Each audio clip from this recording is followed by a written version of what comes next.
ইদ্রিস আলাইহিস সালাতু ওয়াস সালাম। ইদ্রিস আলাইহিস সালাতু ওয়াস সালামের সম্পর্কে কোরআনে মাত্র 2টা আয়াত এসেছে, লম্বা কোনো ঘটনা তার সম্পর্কে নাই। 1 নম্বর আয়াত হচ্ছে সূরা মারিয়ামে, আরেকটা আয়াত এসেছে সূরা আম্বিয়ার মধ্যে। যে আয়াতটি সূরা মারিয়ামের মধ্যে এসেছে সে আয়াতটি হলো এরকম, আল্লাহ রাব্বুল আলামিন বলেছেন ওয়াযকুর ফিল কিতাবি ইদ্রিস ইন্নাহু কানা সিদ্দীকান নাবিয়্যা ওয়া রাফা'নাহু মাকানান আলিয়্যা। সূরা মারিয়ামের মধ্যে আল্লাহ বলেছেন, হে নবী আপনি বলুন, আপনি আলোচনা করুন কিতাবের মধ্যে ইদ্রিস নবীর আলোচনা। তিনি কে ছিলেন? ইন্নাহু কানা সিদ্দীকান নাবিয়্যা, নিশ্চয়ই ইদ্রিস নবী একজন সত্যবাদী, একজন খাঁটি নবী ছিলেন। বলেন সুবহানাল্লাহ। তার কথা, তার সত্যবাদিতা এবং তার নবুয়তদারিতা সম্পর্কে কে সার্টিফিকেট দিলেন? আল্লাহ নিজে বললেন যে তিনি নবী ছিলেন, তিনি একজন সত্য ব্যক্তি ছিলেন। এরপরে আল্লাহ রাব্বুল আলামিন বলেছেন ওয়া রাফা'নাহু মাকানান আলিয়্যা, এবং আমি তাকে আলোচনায় নিয়ে এসেছি এবং তাকে আমি উপরে উঠিয়েছি, সুউচ্চ জায়গায়, উপরের একটা জায়গায় তাকে সম্মান দিয়েছি আমি আল্লাহ। তার মানে তার মর্যাদা আমি আল্লাহ অনেক বাড়িয়ে দিয়েছি। সুবহানাল্লাহ। এটা গেল একটি আয়াত। আরেকটি আয়াতে আল্লাহ রাব্বুল আলামিন বলেছেন যে অনেক নবীদের নাম নিয়ে তিনি আলোচনা করতে গিয়ে এভাবে বলেছেন সূরা আম্বিয়ার মধ্যে, ওয়া ইসমাঈলা ওয়া ইদ্রিসা ওয়া যালকিফিল কুল্লুম মিনাস সাবিরিন। আল্লাহ পাক ইসমাইলের কথা বললেন, ইদ্রিস নবীর কথা বললেন এবং জুলকিফিল নামে একজন নবী ছিলেন তার কথাও বললেন। বলার পরে তিনি বললেন কুল্লুম মিনাস সাবিরিন, সবাই ছিল ধৈর্যশীল। এই সমস্ত নবীরা কি ছিল? ধৈর্যশীল ছিল। এরপর আল্লাহ বলছেন ওয়াদখালনাহুম, আমি আল্লাহ তাদেরকে প্রবেশ করিয়েছি ফি রাহমাতিনা, আমি আল্লাহর রহমতের মধ্যে, এবং ওয়াইন্নাহুম মিনাস সালিহিন, সমস্ত নবীগণ তারা ছিল নেককার ব্যক্তি। বলেন সুবহানাল্লাহ। আচ্ছা বলুন তো, নেককার মানুষ যারা হয়, যারা নেককার, যারা সলেহ বান্দা, তাদের কোনো চিন্তা হয়? তাদের কোনো ভয় আছে? কারণ সলেহ এবং সবের যারা, তারা যদি এই পথে কায়েম এবং দায়েম থাকে, তারা মারা গেলেই তারা নবীদের সাথে তাদের হাসর নাসর হবে। বলেন সুবহানাল্লাহ। কিন্তু আপনি একটা সিগারেট দেখে আপনি ধৈর্য ধারণ করতে পারেন না যে কখন খাবো। যারা রোজা রাখেন, রোজার সময় কি হয়? ইফতারটা করতে দেরি, বাপরে বাপ, সিগারেট ধরাতে দেরি হয় না। চিন্তা করেন, হাসিয়েন না, আমারও হাসি বের হয়ে গেল। আমার কথার প্রেক্ষিতে বলতে হচ্ছে যে এইরকমটা যদি আমাদের স্বভাব হয়, কি হবে এই সারাদিন উপবাস থেকে?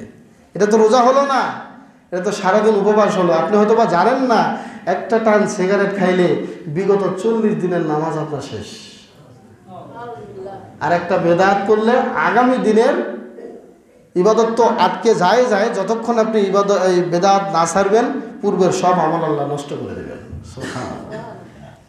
সম্মানিত হাজিরিন, এরপরে এই 2 জায়গা ছাড়া, আমি যেটা বলতে চাচ্ছি, এই 2 জায়গা ছাড়া ইদ্রিস নবীকে নিয়ে আল্লাহর বিস্তারিত কোথাও আলোচনা করেন নাই।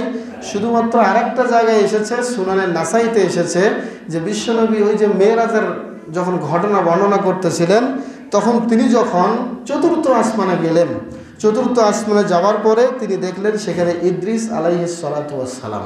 তখন জিবরাইল ফেরেশতা বললেন যে সে আপনার বাবা, আপনি তাকে সালাম দেন, তিনিও একজন নবী। তখন তিনি বলেন আসসালামু আলাইকুম। তখন তিনি সালামের জবাব দিলেন।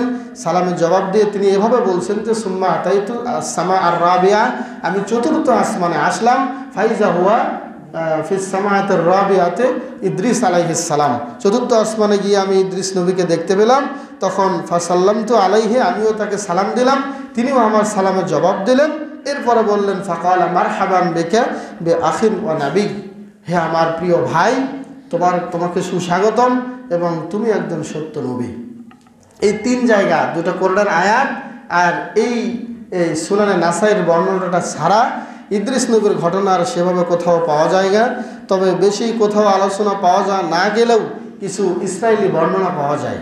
ইসরায়েলি বর্ণনা মানে যে সম্পর্কে ইসরায়েলি বর্ণনার কিছু হুকুম আছে, এটা একটু পরে বলছি। তো বিশেষ করে ইমাম ইবনুল কাসির আবুল ফিদা রহমাতুল্লাহি আলাই তিনি বলেছেন দাল বিদায়া এবং নিহায়ার মধ্যে যে তিনি আউয়ালু নাবিয়িন আদম বাদা আদম ওতিয়া নাবুয়াতু বাদা আদম ওয়া শীশ আলাইহিস সালাতু ওয়াস সালাম। যখন আদম এবং তার সন্তান শীষ নবীকে আল্লাহ নবুয়ত দিলেন, এরপরে আল্লাহ রাব্বুল আলামিন তৃতীয় যে ব্যক্তিকে নবুয়ত দিয়েছিলেন তিনি হচ্ছেন ইদ্রিস আলাইহিস সালাতু ওয়াস সালাম। এটি একটি ঘটনা পাওয়া যায় যেটা তাফসির ইবনে কাসির রহিমাহুল্লাহ তিনি বিদায় নেহার মধ্যে বলেছেন। এবং তার নাম যে ইদ্রিস হয়েছে তার একটা কারণ আছে, ঘটনা আছে, সেটা হলো তিনি অনেক অধ্যয়ন করতেন। যেটা বর্ণনা পাওয়া যায় যে তিনি আদম এবং শীষ আলাইহিস সালাতু ওয়াস সালাম দুইজনের যে মাসাহাবগুলো আছে এগুলো তিনি প্রচুর পড়াশোনা করতেন। আগেকার নবীর যে মাসাহাবগুলো ছিল ওগুলো উনি কী করতেন, প্রচুর পড়াশোনা করতেন। এবং তার জন্মের বিষয়ে পাওয়া যায় যে তিনি ইরাকের বাবেল নগর শহরে তিনি জন্মগ্রহণ করেছিলেন।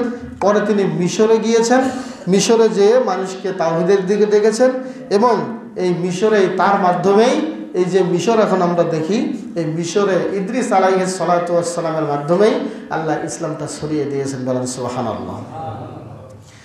আমি এই ঘটনাটা কেন নিয়ে এসেছি একটু পরে বুঝবেন ইনশাআল্লাহ। এরপরে সহিহ ইবনে হিব্বানের মধ্যে এসেছে একটা বর্ণনা, সেখানে বলা হচ্ছে যে ইদ্রিস আলাইহিস সালাতু ওয়াস সালামের নিকটে আল্লাহ 30টি সহিফা নাজিল করেছিলেন। কয়টি? 30টি সহিফা নাজিল করেছিলেন। এবং আরেকটি বর্ণনা এসেছে, ইবনে ইসহাক তিনি বর্ণনা করেছেন ইদ্রিস নবী এমন একজন নবী ছিলেন সর্বপ্রথম কলম দিয়ে লেখার কাজটা তিনি শুরু করেছেন। এই যে কলম এখন আমরা লিখি এটা শুরু হয়েছে কার থেকে? ইদ্রিস নবীর যুগ থেকে। এবং অখত সিয়াব, কাপড় যে সেলাই করি আমরা, কাপড় সেলাই করার পদ্ধতিও শিখিয়ে গিয়েছেন ইদ্রিস আলাইহিস সালাতু ওয়াস সালাম। এই দুটি কাজ তিনি করে গিয়েছেন। এই যে এতক্ষণ আমরা যা কিছু শুনলাম এইগুলো বাদ দিয়ে বাকি যত ঘটনা আছে সবগুলো ইসরায়েলি বর্ণনা। ইসরায়েলি বর্ণনা হলো বিশেষ করে এই বিভিন্ন এই আয়াত নিয়ে, এই যে ওয়ারাফানাহু মাকানান আলিয়্যা, আল্লাহ বলেছেন আমি ইদ্রিস নবীকে অনেক উচ্চ আসনে আমি উঠিয়েছি। এটা বলতে গিয়ে অনেকে অনেক কথাই বলে ফেলেছেন।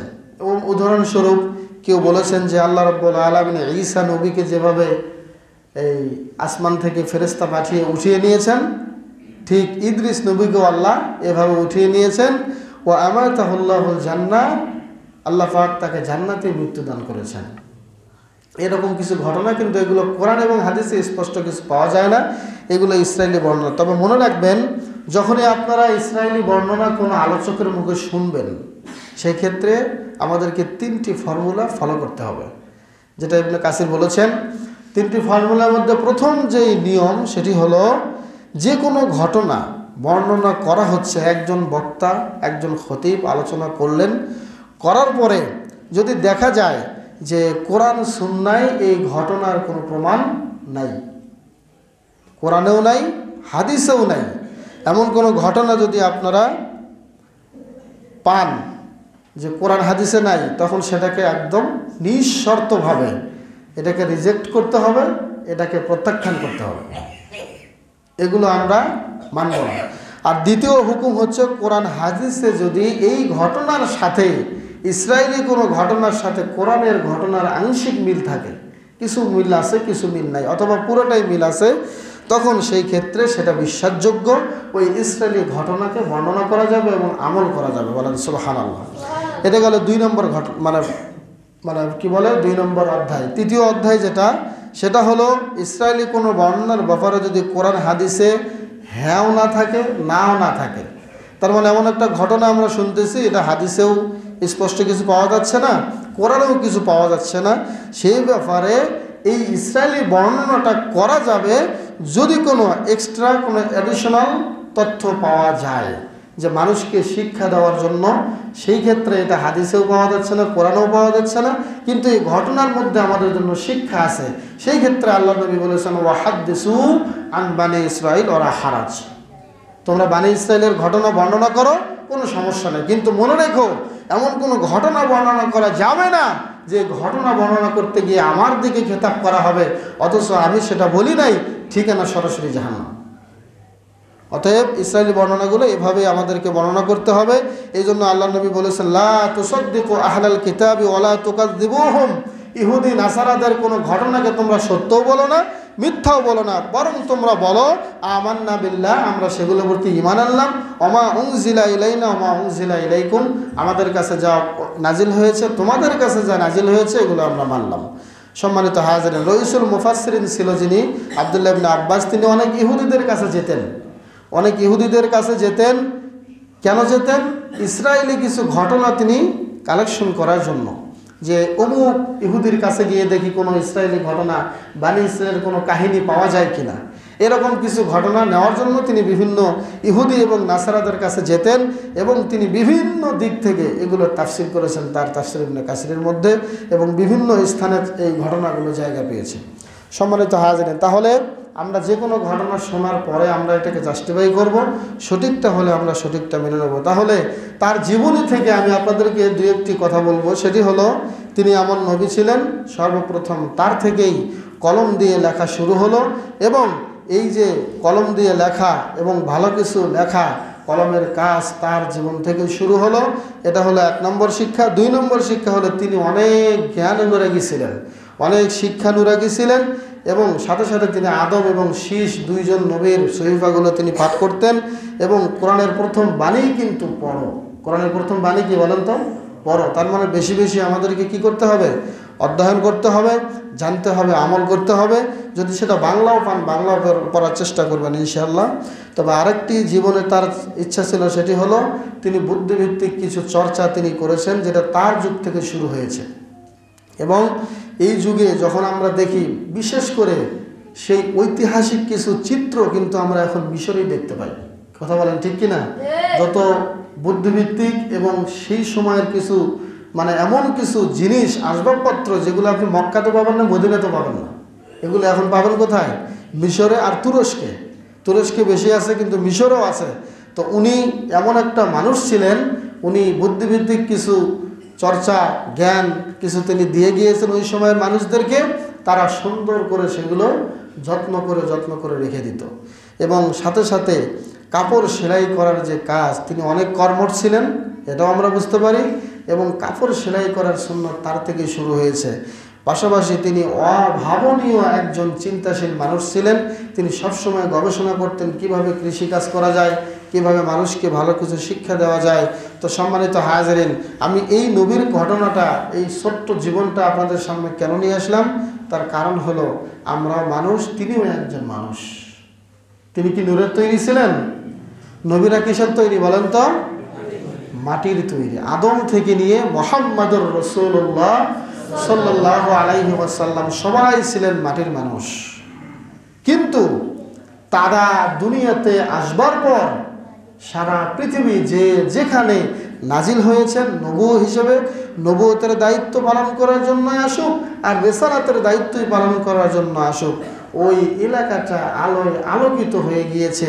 এই জন্য তাদেরকে বলা হয় নূর। তাদেরকে কি বলা হয়? নূর। নূর মানে জ্যোতি, আলো।